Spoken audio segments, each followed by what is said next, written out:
Hello everyone. I think all of you are fine and sound. আজকে আমরা দেখতে দেখতে আমাদের ক্লাস নাম্বার 21 এ চলে আসলাম। আমাদের আজকের টপিক ইউনিট 4 থেকে লেসন 5। আমাদের টপিকের নাম হচ্ছে fixed price shop. I think তোমাদের সবারই ফিক্সড প্রাইস শপে যাওয়ার এক্সপিরিয়েন্স আছে, তাই না? আমরা যদি সুপার শপগুলো দেখি যেখানে আসলে দাম দর করা যায় না, সেগুলোকে বলে ফিক্সড প্রাইস শপ। ধরো তুমি একটা ব্র্যান্ডেড শপ, তুমি অ্যাপেক্স থেকে জুতা কিনবে, বাটা থেকে জুতা কিনবে, সেখানে গিয়ে তুমি কিন্তু বার্গেন করার সুযোগ পাবে না, দর কষাকষি করার সুযোগ পাবে না। যেই দাম দেয়া আছে সেটাই তোমাকে দিতে হবে। সো আবার অনেকে এটাকে ন্যায্য মূল্যের দোকান বলে, মানে এখানে কাউকে ঠকানোর কোনো সুযোগ নেই। হ্যাঁ, তুমি যা ডিজার্ভ করো, যা এটা প্রাইস, যা তোমার কাছ থেকেও যা নেবে, একজন রিক্সাওয়ালার কাছ থেকেও তা নেবে, একজন বিলিয়নের কাছ থেকেও তা নেবে, মানে প্রত্যেকের জন্য প্রাইসটা ফিক্স করা। বুঝতে পেরেছো? সো আমরা শুরু করবো আমাদের আজকে ক্লাস। এই যে এখানে আমরা একটা শপের ছবি দেখতে পাচ্ছি, হ্যাভ ইউ সিন? আমরা শুরুতেই কিছু কিওয়ার্ডস দেখতে পাচ্ছি। তোমাদের টেক্সট বুকের পেজ নাম্বার 36 ওপেন করো আমার সাথে। এখানে দেখো কিছু কিওয়ার্ডস দেয়া আছে। একটা হচ্ছে স্টেশনারি। স্টেশনারি মানে হচ্ছে কি? মুভিং। স্টেশনারি কথাটার মানে হচ্ছে মুভিং, মানে স্টেশনারি শপ বলি আমরা, যেটাকে মুভ করানো যায় চাইলে। আর বার্গেইন মানে দাম দর করা, দর কষাকষি করা। হ্যাঁ, হ্যাগল। তারপর আছে অফার, তারপর আছে agree one. So these are the new words. আমরা একটু সামনের দিকে যাব। আমরা চেষ্টা করব আমাদের লেসনটাকে যেন অনেক এনজয়েবলি শেষ করতে পারি। সো ফিক্সড প্রাইস শপে তোমাদেরকে স্বাগতম। ধরো আমি একজন দোকানি, আমি তোমাদের সাথে এখন কিছু কনভারসেশন করব। ধরো তুমি একটা বইয়ের দোকানে গেলে, লাইব্রেরিতে, বুক শপে গেলে, সেখানে গিয়ে তুমি একটা বই কিনতে চাও। ধরো তোমাদের ইংলিশ গ্রামার বুকটা কিনতে চাও। দোকানি তোমার কাছে চাইলো 400 টাকা, তুমি বললা যে না, আমি 300 টাকা দিব। শেষমেশ হয়তো বা 350 টাকায় দরটা ফিক্স করা হলো। এটা হচ্ছে নর্মাল শপ, যেটাকে আমরা বলি, যেখানে যাই আমরা কোনো কিছু কিনতে গেলে। মোস্ট কেসেস আমরা এইভাবেই জিনিসপত্র কেনাবেচা করি, তাই না? কিন্তু আমি যদি বলি ইয়ের কথা, ফিক্সড প্রাইস শপের কথা, এখানে কিন্তু দামাদামি করার কোনো সুযোগ নেই। So what kind of things do you find in the shop? আমরা একটু দেখি তো এখানে কী ধরনের জিনিস আছে। সো এই ধরনের শপকে বলে স্টেশনারি শপ। হ্যাঁ, স্টেশনারি। সো এখানে আমরা কি কি দেখতে পাচ্ছি? এখানে কিছু খাবার দেখতে পাচ্ছি, তারপর বই খাতা দেখতে পাচ্ছি, পেন্সিল কলম দেখতে পাচ্ছি। আমরা আসবো একটু পরে আমরা কি কি দেখতে পাচ্ছি সেটা নিয়ে। হ্যাঁ, সো আমরা এখানে তেলের বোতল দেখতে পাচ্ছি, আমরা ময়দা দেখতে পাচ্ছি, পাউরুটি দেখতে পাচ্ছি, যেটাকে আমরা বলি লোফ, তারপর ওয়াটার বোতল, হাবিজাবি, এগুলো সব। What are the students doing? স্টুডেন্টরা এখানে কি করতেছে? তারা ফিক্সড প্রাইস শপ থেকে জিনিসপত্র কেনাবেচা করতেছে, কিনছে আর কি বেসিকলি। সো তারা তাদের প্রয়োজনীয় জিনিসগুলো কি করছে? খুঁজতেছে। হ্যাঁ, তারা কিনবে সম্ভবত। আর বলছে হু ইজ দ্য শপকিপার? এখানে শপকিপার কে? এখানে কোনো শপকিপার নেই। এখানে there is no shopkeeper here. Okay, আচ্ছা, এবার আমরা আসি কোয়েশ্চেন আনসারে চলে আসি। বলেছে what kind of things do you find in the shop? তুমি এই শপে কী ধরনের জিনিস দেখতে পাচ্ছ? I find a variety of things in the shop, তাই না? অনেক ধরনের জিনিস আমি দেখতে পাচ্ছি। Among them books, pens, pencils, oil, flour, loaf, water bottle etcetera are easily visible. এগুলোকে সহজেই আমরা দেখতে পাচ্ছি, দৃশ্যমান। What are the students doing? The students are looking for the necessary things in the shop. তারা তাদের প্রয়োজনীয় জিনিসগুলো দেখছে, খুঁজে দেখছে, তারা কিনবে। Who is the shopkeeper? এখানে আমরা কিন্তু কোনো শপকিপার দেখতে পাচ্ছি না। তিনজনের ছবি দেখতে পাচ্ছি, তারা তিনজনই হচ্ছে student. There is no shopkeeper in the picture. Now see, read the text and answer the following questions. আমরা দেখি টেক্সটটা। Miss Shahana Huda is talking to the students about a new kind of shop. এবার শাহানা হুদা, ওই যে ইংরেজি শিক্ষিকা, তাই না? শাহানা হুদা তার বাচ্চাদের সাথে, ছাত্রছাত্রীদের সাথে একটা নতুন বিষয় নিয়ে, একটা নতুন শপের বিষয় নিয়ে কথা বলছেন। শাহানা বলছেন, you can buy any stationery items here like pens, pencils, notebooks, coloured paper, in fact everything you need for writing and drawing. So লেখালেখির জন্য, আঁকাআঁকির জন্য তোমরা যা চাও সবই এই ধরনের শপ থেকে কিনতে পারো। You can also buy some food items like biscuits, buns, bananas, bottles of mineral water and some other necessary things. আর এগুলো ছাড়াও তোমরা কি খাবারের আইটেমগুলো, যেমন ধরো তুমি ফুড আইটেমস লাইক বিস্কুট কিনতে পারো, বানস রুটি কিনতে পারো, বানানাস কলা, bottles of mineral water পানির বোতল, and some other necessary things. You can also buy your school uniform and other clothes. তুমি তোমার পোশাক আশাক কিনতে পারো, স্কুলের ইউনিফর্ম, স্কুল ড্রেস বা স্কুল ইউনিফর্ম কিনতে পারো এবং অন্যান্য পোশাক কিনতে পারো। You don't have to bargain or haggle with the shopkeeper over the prices of anything. তোমার এই প্রোডাক্টের বা এই জিনিসগুলোর দাম নিয়ে দোকানদারের সাথে দর কষাকষি বা ঝক্কি ঝামেলা করার দরকার পড়ে না। হ্যাঁ, তার সাথে তো কোনো তর্কে বিতর্কে লিপ্ত হওয়ার কোনো কিছু নাই। তুমি যেই প্রাইসটা আছে সেই প্রাইসটাই তুমি দিয়ে দিবে। ওকে, হৃদয় বলছে দেখো, what is bargain or haggle teacher? Bargain বা হ্যাগল কি? দর কষাকষি আসলে কি? শাহানা বলছে দেখো, suppose you want to buy a shirt or a dress in a shop in the market. এবার বাজারে গিয়ে তুমি একটা শার্ট কিনতে চাও অথবা একটা পোশাক কিনতে চাও, ড্রেস কিনতে চাও। You ask how much is this? তুমি দোকানদারকে বললো যে এটার দাম কত? দ্য শপকিপার সেজ 300 টাকা। আর দোকানদার বললো যে এটার দাম 300 টাকা। But in many cases the price is more than the real price. আর সবসময় কী করে দোকানদাররা একটু বেশি লাভের আশায় বেশি করে দাম চায়, তাই না? সো বলেছে দ্য শপকিপার সেজ 300 টাকা, শপকিপার বললো 300 টাকা। কেন বলেছে? But in many cases the price is more than the real price. আর বেশিরভাগ সময় দেখা যায় যে মূল যেই দাম তার থেকে কয়েক গুণ বেশি দাম চাওয়া হয়। বিশেষ করে শাড়ির দোকানে যখন আমরা যাই তখন আমরা এই দৃশ্যটা বেশি দেখতে পাই। ধরো একটা 5,000 টাকার শাড়ি চেয়ে থাকে 20,000 25,000 টাকা। সো মানুষ তো অটোমেটিক্যালি 5-6,000 বলে ফেলবে, আর এটাই হচ্ছে তাদের লাভ। বুঝতে পেরেছো? সো শাহানা বলছে এটা। দেন তুমি বললা যে সো ইউ অফার 200 টাকা অর ইভেন লেস। কখনো কখনো তুমি বলো 200 টাকা দিবেন, অথবা বলো 150 টাকা দিবেন, 180 টাকা দিবেন। তার মানে তুমি বার্গেইন করলা। The shopkeeper says no I can't sell it for 200 টাকা। না না, 200 টাকায় বেচা যাবে না। দেন ইউ অফার 225 টাকা and he may still say no it will be a loss for me. তুমি বললা যে আমি 225 টাকা দিব, সে বললো না না, এই দামে আমি কিনতেও পারি নাই, সো এটাতে বিক্রি করলে আমার কি হবে? লস হবে। This process of asking for and offering more and less money is called bargaining or haggling.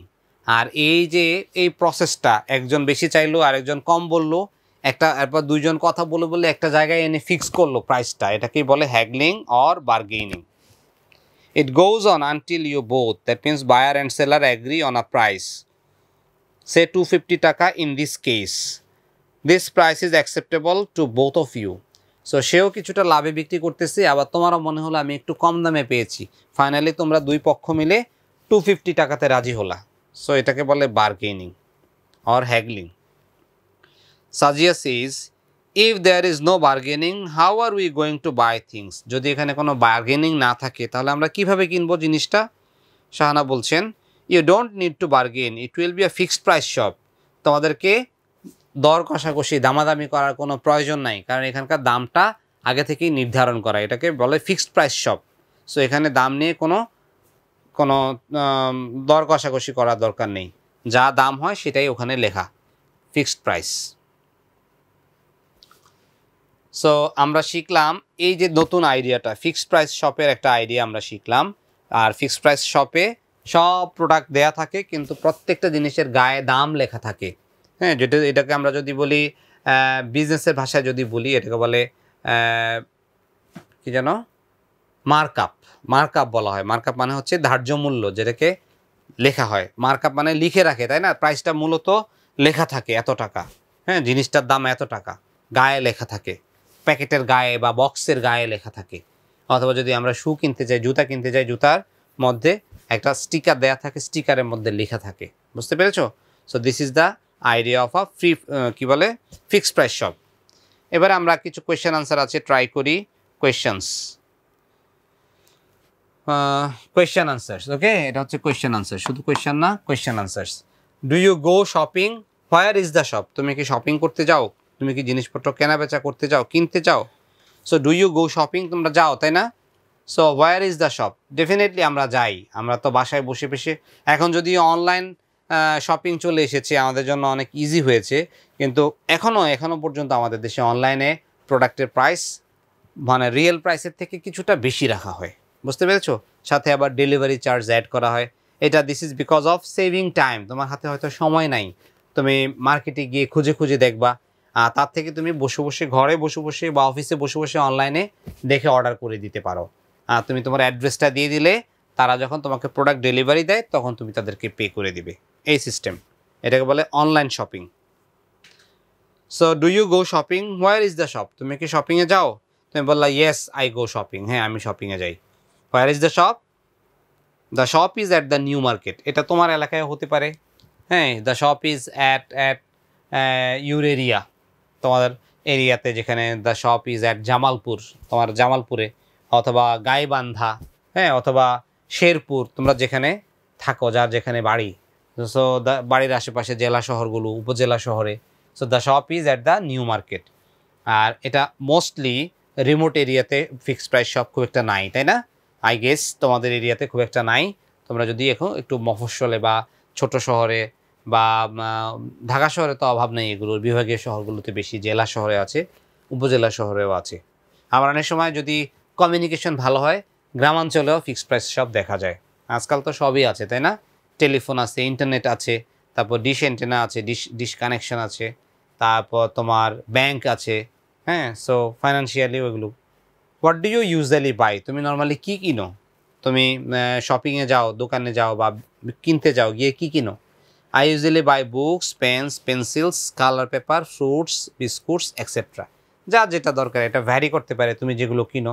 তুমি লিখবা আই ইউজুয়ালি বাই, হ্যাঁ, রাইস কিনো, অনেক সময় চাল কিনতে পাঠায় তোমাকে, অথবা রাইস, ডাল, অয়েল, এগুলোও লিখতে পারো। বাট স্টুডেন্ট হিসেবে আমি এগুলো দিয়েছি যে আই ইউজুয়ালি বাই বুকস, বই কিনি, পেন্স, পেন্সিলস,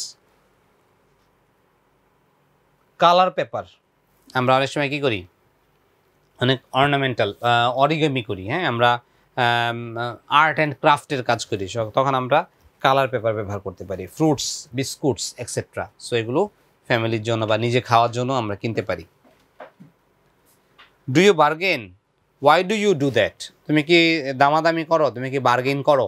ডেফিনেটলি আমরা বার্গেন করি, তাই না? সো তুমি একটা প্রোডাক্ট কিনতে গেলা, কিনতে গিয়ে তুমি দেখলা যে এটার প্রাইস অরিজিনাল প্রাইসের থেকে অনেক বেশি। তুমি আগের থেকে ডিটারমাইন করে থাকো, তোমার একটা বাজেট থাকে যে আমি এই প্রোডাক্টটা কিনবো, এত টাকা দিয়ে কিনতে চাই। তুমি একটা সানগ্লাস কিনবে, তুমি প্ল্যান করলা যে আমি একটা সানগ্লাস কিনবো, এর টাকা 500, 500 টাকা দিয়ে কিনবো, তুমি ফিক্স করে রাখলা, বা তোমার বাজেট থাকে 500 টাকা। তুমি বাজারে গিয়ে আগে চুজ করবা, পছন্দ করার পর তুমি দোকানদারকে দাম জিজ্ঞেস করবা। সে হয়তো চাইলো তোমার কাছে 1000 টাকা, 1000 টাকা চাইলো, তুমি বললা যে না, এত দাম দিয়ে আমি কিনতে পারবো না। তুমি হয়তো বললা 300 টাকা বা 400 টাকা বললা। তখন দোকানদার বলে যে না, এত কম দামে বিক্রি করবে না, এত কম দামে কিনতেও পারি নাই। সো তাহলে কি করবে, সে একটু কমাবে। তোমাকে বললো যে 800 টাকা, তুমি আর একটু বাড়ালা, তুমি বললা যে না, আমি 450 টাকার বেশি 1 টাকাও দিতে পারবো না। তখন সে বললো যে না, এই প্রাইসে হবে না। সে আবার একটু কমালো, বললো 600। তুমি বললা যে না, যদি আপনি 500 টাকায় দেন তাহলে আমি নিতে পারবো, আর যদি না দেন তাহলে আমার পক্ষে পসিবল না। তো শেষমেশ সে যদি চিন্তা করে যে না, এটা তার জন্য কনভিন্সিং, প্রফিটেবল, হ্যাঁ। অনেক সময় প্রফিটের রেট আসলে ডিপেন্ড করে, এটা কম প্রফিট নাকি বেশি প্রফিট, এটা আসলে দোকানদারই বলতে পারবে। সো ফাইনালি তোমরা একটা জায়গায় ফিক্স হলা, এরপর সে তোমাকে প্রোডাক্টটা দিয়ে দিল। সেজন্য do you bargain?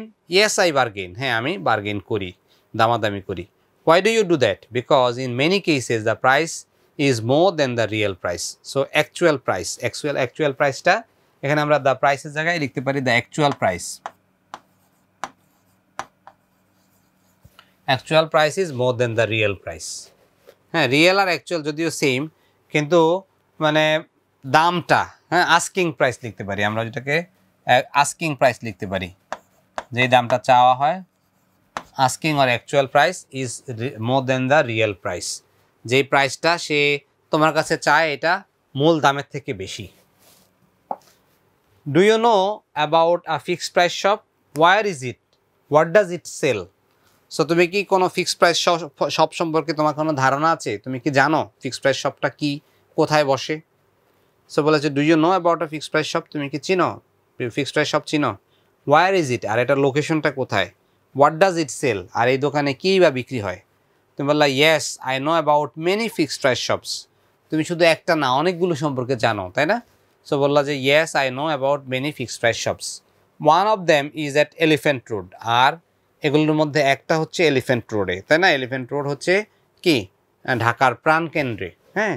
So one of them is at elephant road, it sells shoes, dresses and cosmetics. আর এখানে কি কি বিক্রি হয়? এখানে জুতা বিক্রি করে তারা, ড্রেসেস বিক্রি করে তারা, পোশাক আশাক বিক্রি করে, অ্যান্ড কসমেটিক্স, বিভিন্ন ধরনের কসমেটিক্স আইটেমস, যেমন ধরো স্নো পাউডার, তারপর লোশন, ভেজলিন, হ্যাঁ, তারপরে তোমার মেয়েদের কসমেটিক্সগুলো, বিশেষ করে নেল পলিশ, লিপস্টিক, এরপর ফেস পাউডার, যারা যারা মানে মূলত মেয়েরাই তো এগুলো বেশি ইউজ করে, তাই না? সো কসমেটিক্স আইটেমসগুলো তারা বিক্রি করে। Okay, so this is about the fixed price shop. তাহলে আমরা জানলাম আজকের ক্লাসে আমরা কি শিখলাম। আমাদের আজকের ক্লাসটা খুব বেশি লেন্দি হবে না, কারণ আমাদের সাবজেক্ট ম্যাটার অনেক কম। সো আমরা আজকে জানলাম যে ফিক্সড প্রাইস শপ আসলে কি। এই যে টিচার একটা নতুন ধারণা দিয়েছেন, হ্যাঁ, মিস শাহানা একটা নতুন ধারণা দিয়েছেন স্টুডেন্টদেরকে ফিক্সড প্রাইস শপের, যেটা সম্পর্কে আগের স্টুডেন্টরা জানতো না। তোমরা হয়তো কেউ কেউ না জেনে থাকতে পারো, আবার কারো কারো হয়তো জানার এক্সপিরিয়েন্স আছে। যদি শহরের দিকে গিয়ে থাকো তাহলে অবশ্যই দেখেছো।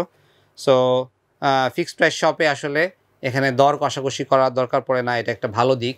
সো এখানে একটা ভালো দিক হচ্ছে এখানে প্রাইস ফিক্স করা থাকে, তোমাকে দর কষাকষি করতে হয় না, বা তুমি নতুন করে কি তুমি কত দাম চাইলো বা তুমি কিভাবে এটা রেসপন্স করবে সেটা নিয়ে তোমাকে ভাবতে হয় না। এক্ষেত্রে তোমার সময় বাঁচে।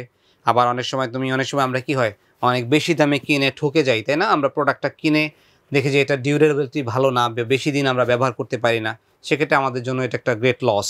সো সেটাকে আসলে অ্যাভয়েড করা যায়। এটা হচ্ছে মূলত পজিটিভ দিক ফিক্সড প্রাইস শপের।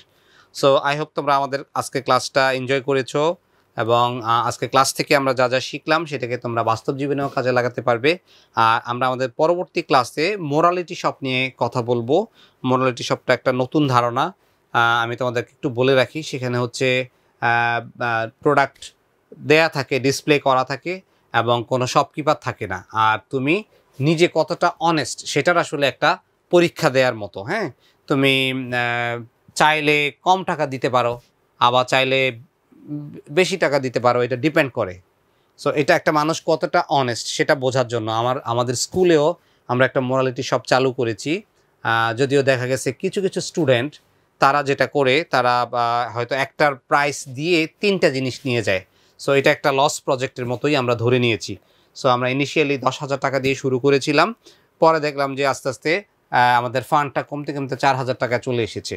সো এটা একটা চলমান, আমাদের প্রিন্সিপাল বললেন যে না ঠিক আছে, যদিও বাচ্চারা এটা করতেছে আমরা এটা চালু রাখবো, কারণ কিছু কিছু বাচ্চা এখান থেকে মোরালিটিটা শিখবে, এটা তাদের বাস্তব জীবনে পরবর্তীতে কাজে দিবে। সো আই হোপ তোমরা মোরালিটি শপের টপিকটা পড়ে আসবে, যাতে করে আমরা পরের ক্লাসে জিনিসটা একদম ফ্রুটফুলি বুঝতে পারি এবং সেভাবে অ্যাপ্লাই করতে পারি। শেষ করছি আজকের মতন। সবাই অনেক অনেক ভালো থেকো, সুস্থ থেকো, খোদা হাফেজ।